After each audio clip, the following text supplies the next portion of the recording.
وسلام على عباده الذين اصطفى أما بعد فأعوذ بالله من الشيطان الرجيم بسم الله الرحمن الرحيم إنا أنزلناه في ليلة القدر وما أدراك ما ليلة القدر ليلة القدر خير من 1000 شهر تنزل الملائكة والروح فيها بإذن ربهم من كل أمر سلام هي حتى مطلع الفجر. درود پاک. اللهم صل على محمد في أول كلامنا اللهم صل على محمد في أوسط كلامنا اللهم صل على محمد في آخر كلامنا. جزا الله تعالى عنا محمدا صلى الله عليه وسلم ما هو أهله. اللهم صل على محمد وأنزله المقعد المقرب عندك يوم القيامة. واجب الاحترام، اللہ کا کتنا کرم اور احسان ہے کہ اللہ تعالیٰ نے ہمیں قرآن کریم سننے کی سعادت دی اور کسی کو سنانے کی توفیق عطا فرمائی. یہ سننے والے سنانے والے دونوں خوش نصیب ہیں کہ آسمان و زمین کے پیدا ہونے سے ہزاروں سال پہلے جب خود اللہ نے اس قرآن کی تلاوت کی تھی فرشتوں کے سامنے، تو فرشتوں نے کہا تھا کہ اللہ وہ کتنے خوش نصیب لوگ ہوں گے جو اس کلام کو پڑھیں گے اور سنیں گے.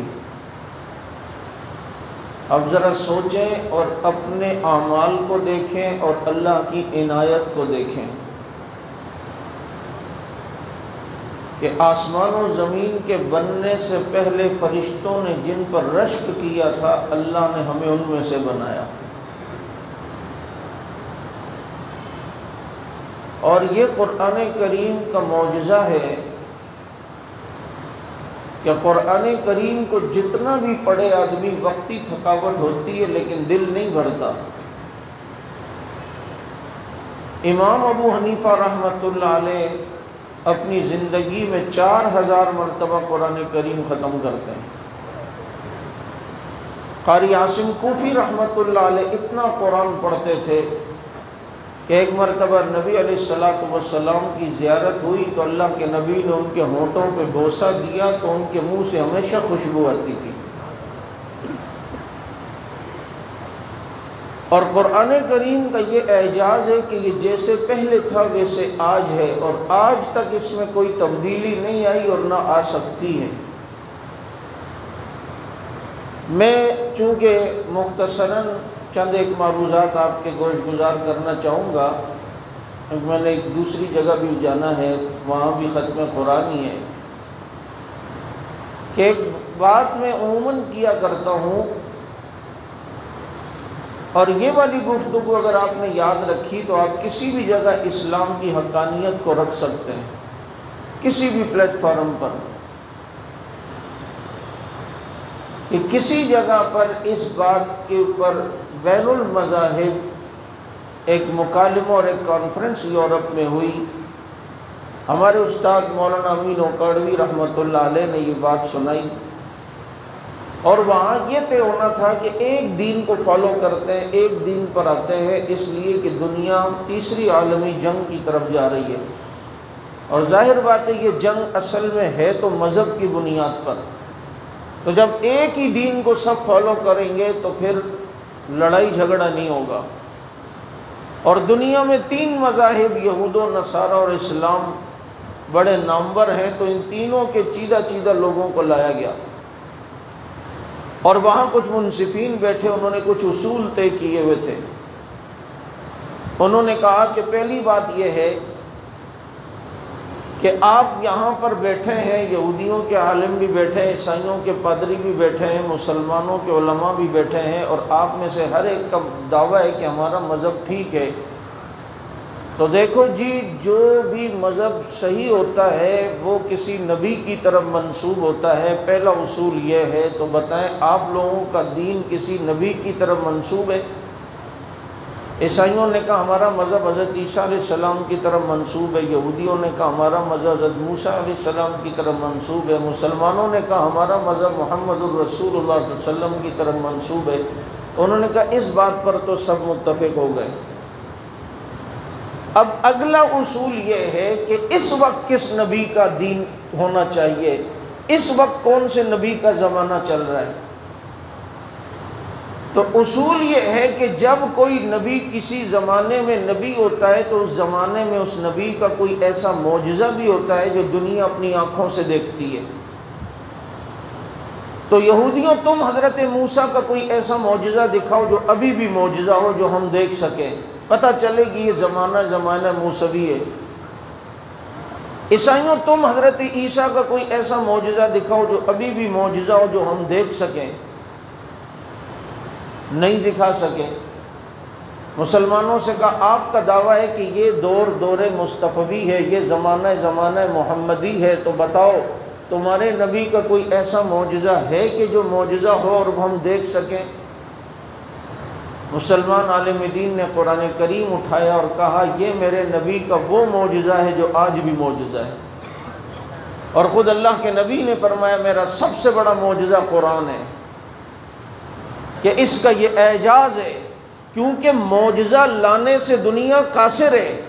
حضرت موسیٰ علیہ السلام نے عصا پھینکا تو وہ اژدہا بنا، تو چونکہ معجزے کا معنی ہوتا ہے عاجز کرنے والی چیز، تو اب دنیا اس سے عاجز ہو گئی، اس جیسا معجزہ کوئی لا نہیں سکا۔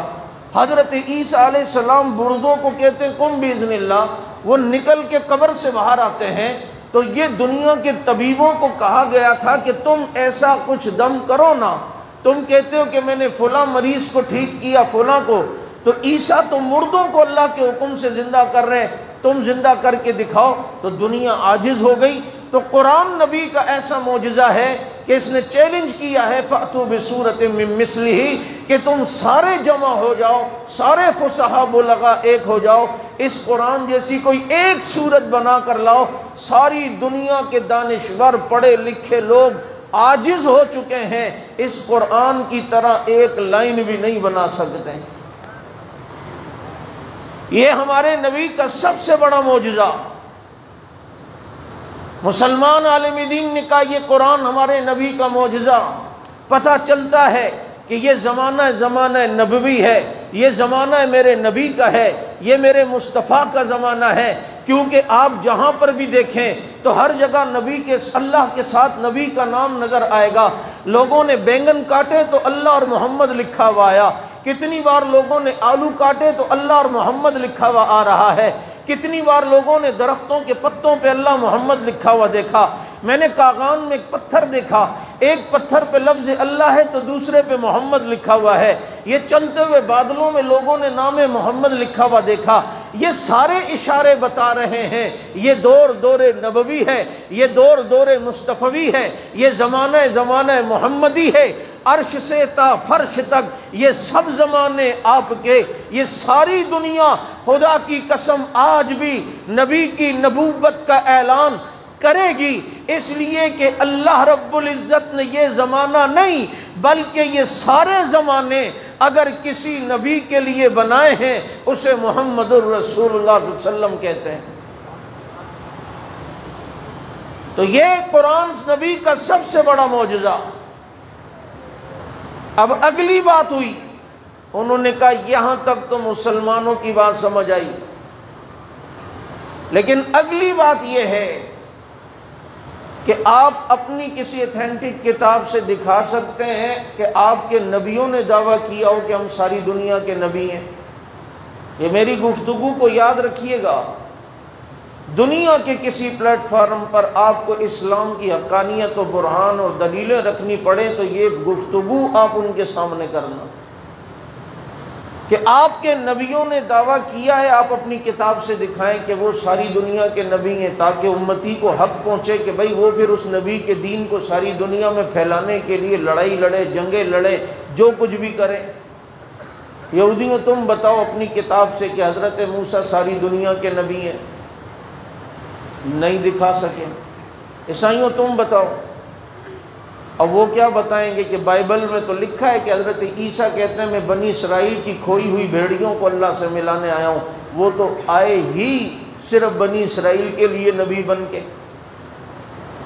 جب ان کے نبیوں نے دعویٰ نہیں کیا کہ ہم ساری دنیا کے نبی ہیں، تو امتیوں کو کیا حق پہنچتا ہے وہ نبی کی نبوت کو ساری دنیا میں پھیلائے، یا اس نبی کی شریعت کے دعوے دار ہو کہ ہم اس نبی کی شریعت کو دنیا میں پھیلائیں گے، جب وہ نبی آئے ہی نہیں۔ کوئی بستی کے لیے آئے تھے، حضرت عیسیٰ بنی اسرائیل کے لیے آئے تھے۔ پھر سوال ہوا مسلمانوں، آپ اپنے کسی کتاب سے، اتھینٹک کتاب سے دکھا سکتے ہیں آپ کا نبی ساری دنیا کا نبی ہے، جو آپ اسلام ساری دنیا میں پہنچانا چاہتے ہیں؟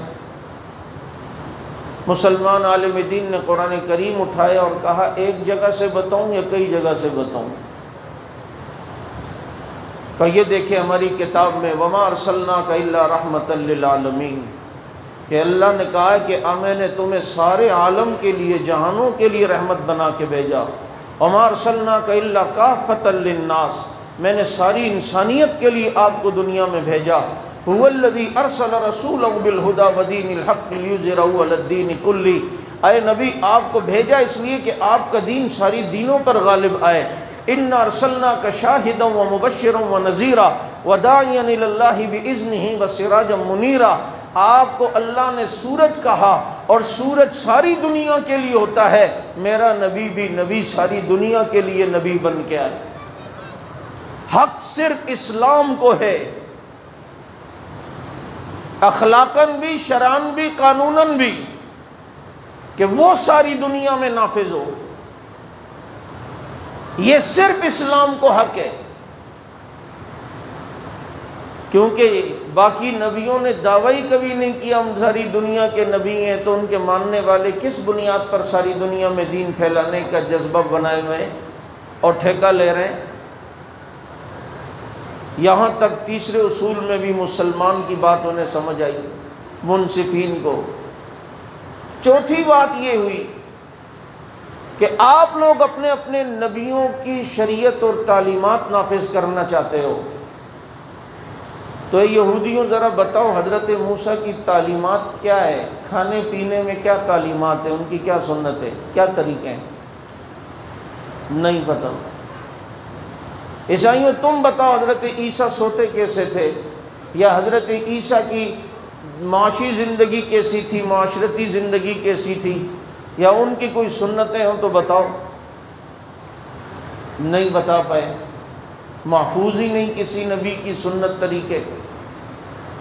مسلمانوں سے کہا آپ اپنے نبی کے کوئی طریقے بتا سکتے ہو؟ اس نے سینہ چوڑا کرتے ہوئے کہا پوچھنا تمہارا کام ہے، اپنے نبی کی 63 سالہ زندگی رکھنا محمد کے غلام کا کام ہے۔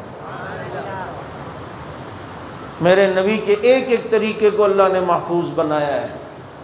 ہم بتا سکتے ہیں کہ نبی کیسے کھاتے، کیسے پیتے، کیسے چلتے، کیسے اٹھتے، کیسے بیٹھتے۔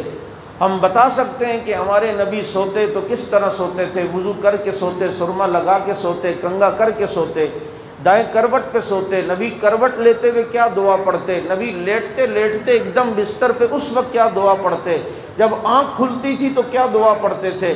میرے نبی سوتے تھے تو نبی کے سرہانے پہ تلوار ہوتی، کنگھا ہوتا، شیشہ ہوتا، سرما ہوتا، تیل ہوتا۔ اسی طریقے سے میرے نبی کے سرہانے کے قریب پانی ہوتا، مصلی ہوتا۔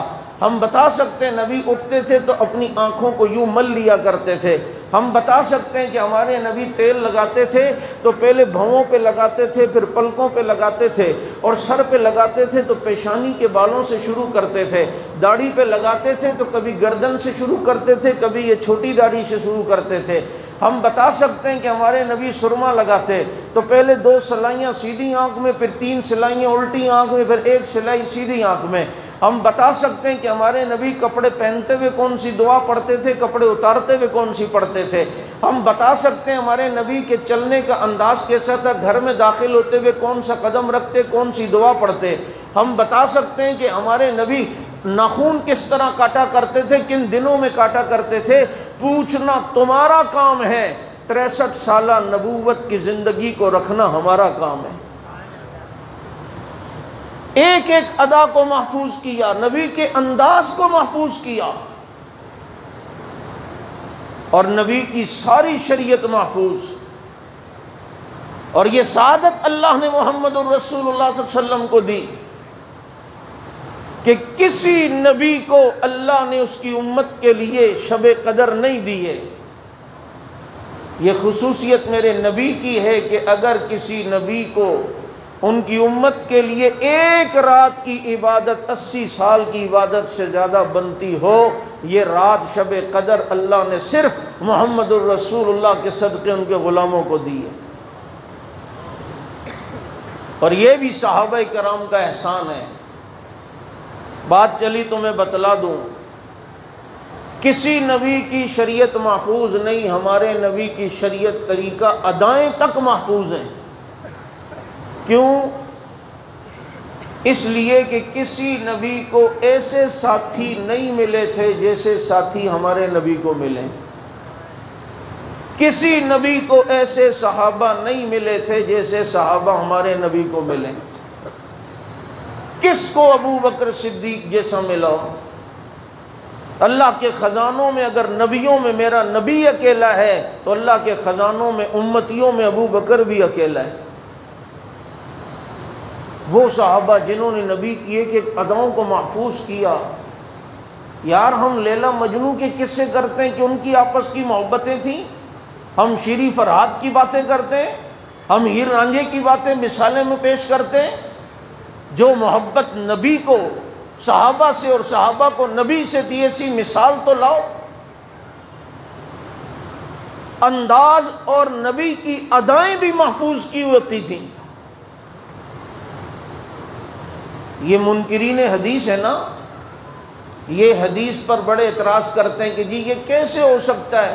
اس میں ایک اعتراض یہ بھی ہے، کیسے ہو سکتا ہے کہ کسی کی ایک دفعہ کہی ہوئی بات کوئی یاد کر لے؟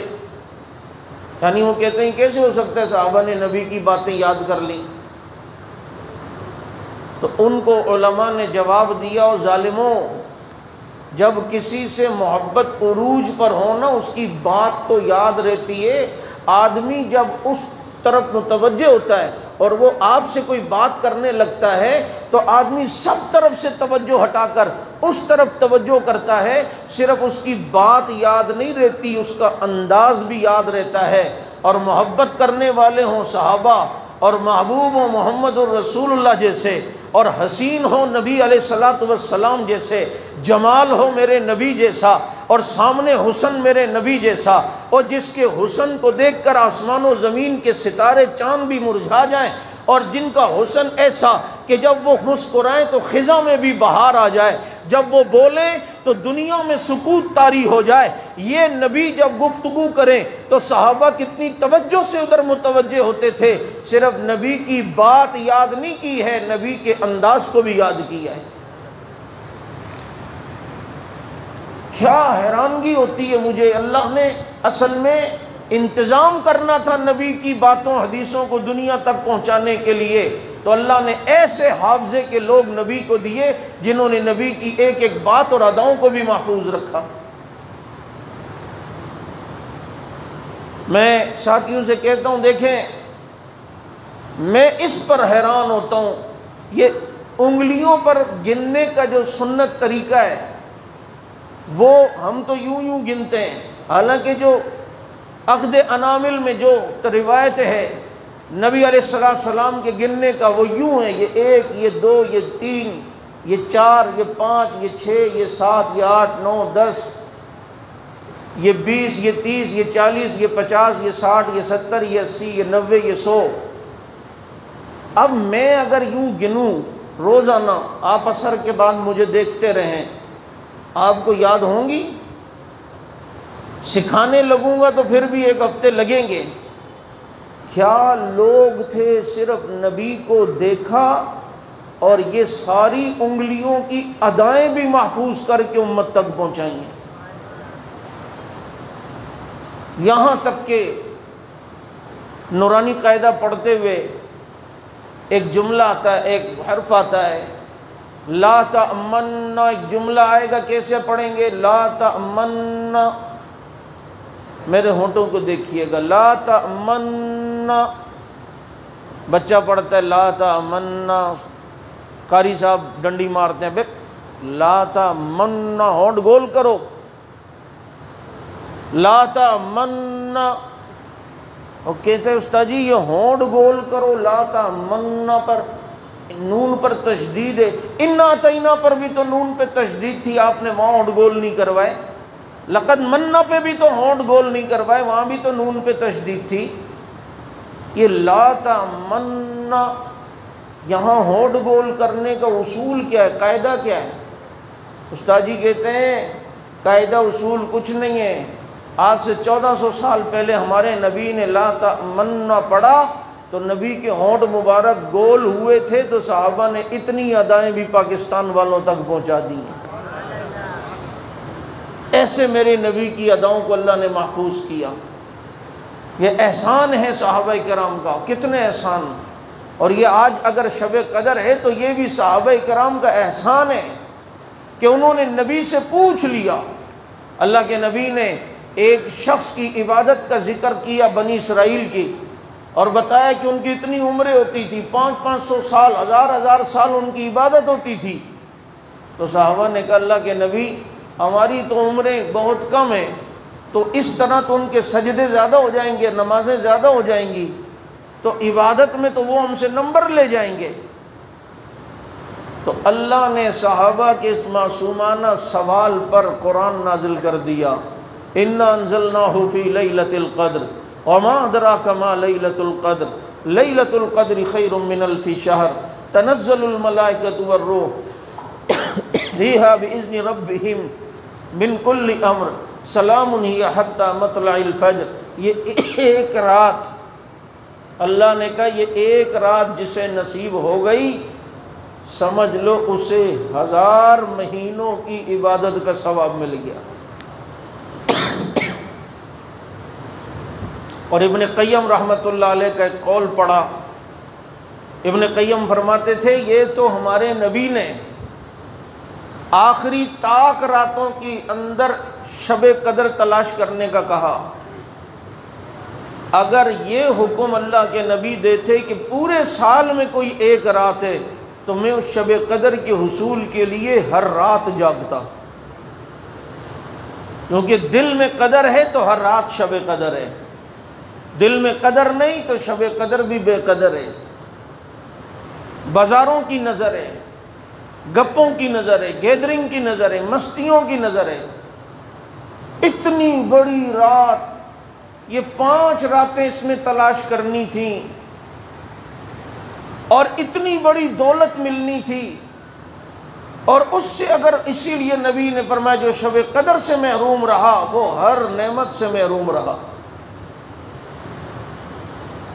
لیکن خوشخبری ان لوگوں کے لیے تسلی ہے کہ جو تراویح پابندی سے پڑھ رہے روز، انہیں شب قدر انشاءاللہ مل گئی ہے، اس لیے کہ جس نے مغرب کی نماز میں قیام کیا تو وہ قیام بھی شب قدر میں آیا ہے، اگر جس رات شب قدر ہو، اگر کسی نے تراویح کی 20 رکعت پڑھی ہیں تو ان کا یہ قیام بھی انہیں شب قدر میں ملا ہے، اور کسی نے فجر کی نماز پڑھی ہے تو یہ بھی اس کی فجر کی نماز شب قدر میں آئی،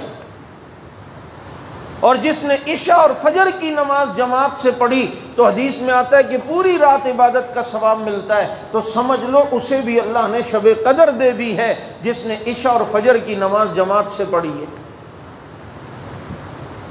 اسی لیے حضرت عائشہ نے فرمایا کہ اگر میں شب قدر کو پاؤں تو اللہ کے نبی کیا دعا پڑھوں، کیا وظیفہ؟ آج لوگ پوچھتے ہیں نا مولوی صاحب کوئی وظیفہ، نبی وظیفہ بتا رہے ہیں، حضرت عائشہ رضی اللہ تعالیٰ عنہ کو کہ اللہم انک عفو کریم تحب العفو فاعف عنی، فرمایا یہ وظیفہ کرو کہ اللہ آپ تو معاف کرنے والے ہیں اور معافی کو پسند کرتے ہیں، چنانچہ میرے مولا مجھے بھی معاف فرما دیں، مجھے بھی معاف کر دیں۔ پتہ چلتا ہے اس دعا سے کہ شب قدر کی اصل وجہ اور شب قدر کی اصل کامیابی یہ ہے کہ انسان کے گناہ معاف ہو جائیں، انسان کی خطائیں معاف ہو جائیں، غلطیاں معاف ہو جائیں۔ اس سے پھر کیا پتہ چلتا ہے کہ اگر شب قدر کے علاوہ بھی کسی دن ہم نے سچی دل سے توبہ کر لی اور اللہ نے ہمارے گناہوں کو معاف کر دیا تو انشاءاللہ وہی برکات ہیں جو شب قدر والے دن ہوتی ہیں، کیونکہ استغفار کی وہ برکت ہے جو وجود پیغمبر کی برکت ہے۔ ما کان اللہ لیعذبہم وانت فیہم، اللہ نے کہا محبوب جہاں آپ ہوں گے وہاں عذاب نہیں دوں گا، اور وما کان اللہ معذبہم وہم یستغفرون، اور انہیں بھی عذاب نہیں دوں گا جو استغفار کرتے ہوں گے۔ اللہ نے استغفار کو وجود نبی کے قائم مقام بنایا، جو برکت وہاں ہے وہ یہاں ہے۔ اور اللہ کا شکر ادا کریں کہ اللہ نے ہمیں بہت سی سعادتوں سے نوازا ہے۔ دیکھیں ہم صحابہ نہیں ہیں، نبی کے دور میں نہیں آئے، لیکن کبھی کبھی تمنائیں آتی ہیں یار اس دور کے مناظر دیکھتے، کچھ برکتیں نبی کی لیتے، تو اللہ نے محروم ہمیں بھی نہیں کیا۔ اگر صحابہ نے نبی کے معجزات دیکھیں، کوئی چاہتا ہے کہ میں اپنے نبی کے معجزوں میں سے کوئی ایک معجزہ دیکھتا تو اللہ کے قرآن کو دیکھ لیا، جس نے تو اس نے نبی کے معجزے کو اپنی آنکھوں سے دیکھ لیا۔ ہم کتنی تمنا کرتے ہیں یار کاش ہم نبی کے دور میں ہوتے، نبی پانی پی کے گلاس رکھتے تو ہم نبی کا بچا ہوا پانی پیتے۔ بھائی یہ سعادت سے اللہ نے ہمیں بھی محروم نہیں کیا ہے۔ جو زمزم کا پانی پی لے وہ ایسا ہی ہے جیسے اس نے نبی کا بچا ہوا پانی پیا ہے، کیونکہ ایک مرتبہ میرے نبی نے پانی پیا ڈول سے زمزم کے، آدھا پانی چھوڑا اور واپس کنویں میں ڈال کر اپنی امت کو بھی اپنے بچے ہوئے پانی سے محروم نہیں فرمایا۔ آج ہم سوچتے ہیں یار ہم نبی کے دور میں ہوتے، جب نبی حج عمرے پہ جا رہے تھے تو ہم بھی نبی کے ساتھ یار عمرہ کرتے، حج کتنا مزہ آتا۔ بھائی ہمیں بھی اللہ نے محروم نہیں کیا۔ نبی نے فرمایا جو رمضان میں میرا امتی عمرہ کرے گا وہ ایسا ہے جیسے میرے ساتھ حج کر رہا ہو۔ کتنی نعمتیں۔ کبھی کبھی دل میں جنگی واقعات صحابہ کے پڑھتے ہیں، یوں نبی کو جب کافروں نے گھیرا تو صحابہ نے نبی کو بچا لیا، نبی کو ان کی قید سے چھڑا لیا، یعنی یوں نبی کو اگر گھیرا تو صحابہ سامنے آ گئے اور نبی کو بچا کے لے گئے۔ یار ہم ہوتے نا، یقین کرو نبی کے دور میں ہم بھی اپنی جان نشاور کر دیتے نبی پر، اپنی جان فدا کر دیتے نبی پہ۔ بھائی اس سعادت میں اللہ نے ہمیں بھی محروم نہیں کیا ہے کہ اللہ کے نبی نے فرمایا جس نے کسی مسلمان قیدی کو رہا کروایا وہ ایسا ہے جیسے اس نے مجھ محمد کو رہا کروایا ہو۔ بتائیں یہ ایک الگ لمبا موضوع ہے، اگر اس پہ چلیں تو بہت سی چیزیں ایسی ہیں۔ اسی لیے شاہ ولی اللہ رحمۃ اللہ علیہ نے عجیب بات لکھی ہے کہ صحابہ وجود نبی سے برکت لیتے تھے۔ اگر کوئی یہ چاہتا ہو کہ وہی وجود والی برکت جو نبی کے جسم اطہر کی ہے اور وہ برکت مجھے بھی حاصل ہو جائے تو وہ کثرت سے نبی پر درود پڑھے، کیونکہ نبی کے وجود سے برکت۔ ابو جہل بھی تو کبھی نبی کے سامنے آیا ہے نا، قریب آتا تھا، لیکن وہ برکت اسے ملی ہے، عتبہ وہ ملی ہے، شیبہ کو ملی ہے، لیکن اویس کرنی دور ہیں، انہیں وہ برکت ملی ہے۔ اصل چیزیں نبی سے تعلق، نبی کے ساتھ تعلق، اور یہ تعلق مضبوط ہوگا درود پاک کی کثرت سے، درود پاک کی کثرت سے۔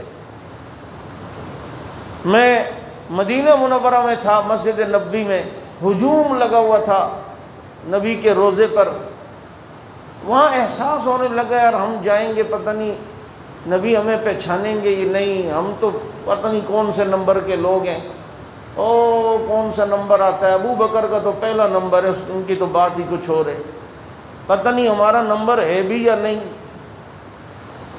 وہاں مجھے اس بات اللہ تعالیٰ نے ذہن میں بات ڈالی کہ اب دیکھیں نا اتنے مجمع میں اگر کوئی کسی ذمہ دار مولوی صاحب قائد محترم کا جاننے والا ہو تو وہ بڑے تسلی سے بیٹھا ہوتا ہے. بعض ایسے ہوتے ہیں جو ملنے کے لیے ترستے ہیں، بعض ایسے ہوتے ہیں کہتے ہیں یار الحمدللہ ہمارا تعلق ہے حضرت سے، انشاءاللہ کبھی بھی مل سکتے ہیں. تو ایک تسلی ہوتی ہے. تو وہاں نبی کے روزے پر اس چیز کی مجھے ٹینشن رہتی ہے کہ یار پتہ نہیں ہمیں بھی جانیں گے نہیں، پہچانتے یا نہیں، کوئی تعلق ہے یا نہیں، کچھ پہچان ہم سے ہے یا نہیں. سمجھ رہے نا میری بات کو؟ یہاں تو اتنے اللہ والے آ رہے ہیں جن کے نبی سے ایسے تعلقات ہیں مضبوط، ہم سے جان پہچان. وہاں میرے دل میں اللہ نے بات ڈالی کہ اگر چاہتے ہو کہ نبی سے تعلق بنے اور رابطہ قائم ہو جائے اور وہ آپ کو جاننے والے بن جائیں تو نبی پر درود کی کثرت کرو، درود شریف کثرت سے پڑھو. کیونکہ یہاں سے کوئی آدمی کسی کو خط وط لکھتا ہو نا زیادہ کسی عالم کو، اور اکثر خط لکھتا ہو، اور پھر کبھی وہ اس عالم سے ملنے کے لیے کبھی جائے، بیٹھے گا سامنے، صرف اتنا کہنا پڑے گا حضرت میں وہی ہوں جو آپ کو نہیں خط وط لکھتا رہتا ہوں. اچھا ماشاءاللہ وہ آپ ہیں بیٹھے جی، آپ سے تو تعلق ہے ماشاءاللہ غائبانہ، آپ کے تو خط شط آتے رہتے ہیں. یہاں ہم نے اگر اپنے نبی پر کثرت سے درود پڑھا نا تو روزے کے قریب جا کر صرف انشاءاللہ اتنا کہنا ہوگا اللہ کے نبی میں وہی آپ کو امتی ہیں جو روزانہ اتنے درود پڑھتا ہوں. اور وہاں سے ایک طرف سے ایک دفعہ بھی مسکراہٹ مل گئی نا، کسی شاعر کا تخیل ہے، اس کے شعر تو مجھے یاد نہیں لیکن مفہوم یاد ہے کہ تیری آہٹ بھی مجھے لگ جائے تو اللہ مجھے خضر بنا دے گا. تیری آہٹ بھی مجھے خضر بنا دے گی. نبی کے جسم سے لگنے والی ہوا کو بھی کیا سمجھتے ہو؟ ہائے ہائے، وہاں ایک مسکراہٹ مل جائے اللہ کرے بس بیڑا ہمارا پار ہے. دعا کریں کہ روز نبی ہم سے مسکرا کر ملے، روز نبی ہمیں خوشی، نبی ہم سے خوشی رہیں. ہر پیر اور جمعرات کو نبی کے سامنے امت کے اعمال پیش ہوتے ہیں. میرے دوستو گناہ اس نیت سے چھوڑ دو کہ میرا نام اعمال جائے گا تو نبی بڑے پریشان ہوں گے، میں اپنے نبی کو اب مزید پریشان نہیں کروں گا. ہم کہتے ہیں ہمیں اپنے نبی سے محبت ہے، ہم جان بھی دے دیں گے. وہ جان دینے بعد کی بات ہے، اپنی خواہشات نفس کی قربانی تو دو، جان کی قربانی بعد میں دیں گے. آج نیت کر لو کہ ہر پیر اور جمعرات کو نبی کے پاس اعمال پیش ہوتے ہیں میرے، اور میرے نامہ اعمال میں گناہ ہوئے، بدنظریاں ہوئیں اور دیگر گناہ ہوئے تو اللہ کے نبی کتنے، حدیث میں آتا ہے اللہ کے نبی پریشان ہو جاتے ہیں. اپنی امتی کی فکر تو ہے نا. تو چنانچہ آج کے بعد گناہ انشاءاللہ اس نیت سے چھوڑ دینا ہے کہ ہم اپنے نبی کو پریشان نہیں ہونے دیں گے، ہم اپنے نبی کو تکلیف نہیں دیں گے. ایسے اللہ والے تھے جو ذرا سی بھی نبی کی پریشانی برداشت نہیں کرتے تھے. مسجد نبوی میں ایک شخص بڑے بھوک سے نڈھال، اس زمانے میں اتنے اہتمام تو ہوتے نہیں تھے، اور تیسرا دن ہو گیا بھوک سے نڈال، نبی کے روزے کے پاس ہے اور کہا اللہ کے نبی میں آپ کے یہاں مہمان آیا ہوا ہوں اور 3 دن سے بھوکا ہوں اور ابھی تک مجھے کھانے کا نہیں ملا، آپ مہمان نوازی نہیں فرمائیں گے؟ اور بھوک کی شدت میں نیند آئی تو سو گئے. تھوڑی دیر بعد دیکھا ایک آدمی تسلا لے کر آیا، اس میں مختلف قسم کے کھانے، اس آدمی کو اٹھایا، کہا یہ کھانا کھاؤ جلدی سے. کہا کہ پہلے بتاؤ کہ جب تک نہیں تو کھانا نہیں کھاؤں گا، کہ میرے لیے کھانا کیوں لائے ہو؟ کہا بھائی میں سو رہا تھا، اللہ کے نبی کی مجھے زیارت ہوئی، فرمایا فلاں جگہ میرا ایک امتی ہے بھوک سے نڈال ہے، اسے کھانا دو. اور سنو جب تک یہاں ہوگے میرے مہمان رہو گے، ادھر شکایت نہیں کرنا، وہاں کی شکایت نہیں کرنا، وہاں کی تھوڑی سی ناراضگی بھی مجھے برداشت نہیں ہے. ایسے لوگ تھے خدا کی قسم جن کا نبی علیہ السلام سے ایسا تعلق تھا. اللہ تعالی ہمارا تعلق بھی ایسا بنا دے.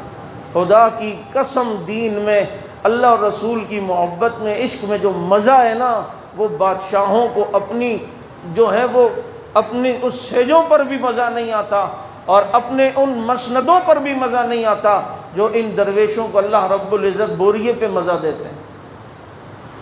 اب بدل لیں گے نہیں تو کب بدلیں گے؟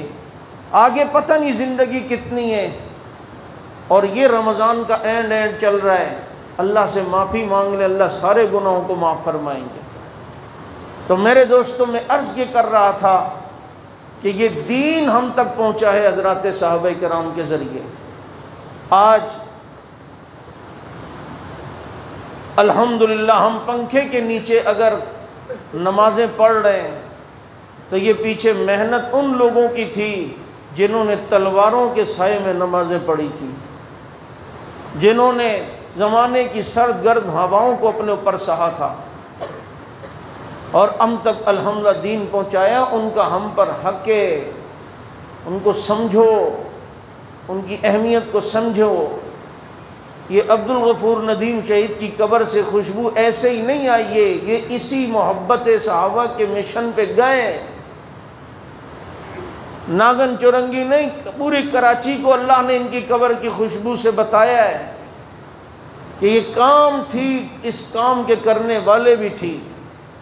غلطی کمی کوتاہی ہر ایک سے ہوتی ہے، لیکن ایمانداری سے بتاؤ اگر یہ لوگ نہ ہوتے آج ایران کس حد تک ہمارے سروں پہ مسلط ہوتا، ہم سوچ بھی نہیں سکتے۔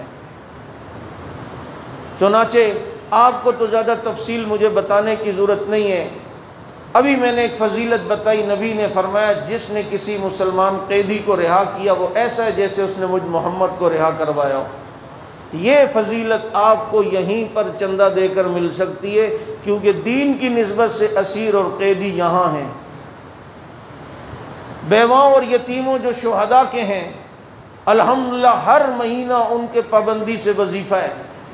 ہم ہر سال شہیدوں کے بچوں کو فارم ہاؤس لے کے جاتے ہیں تاکہ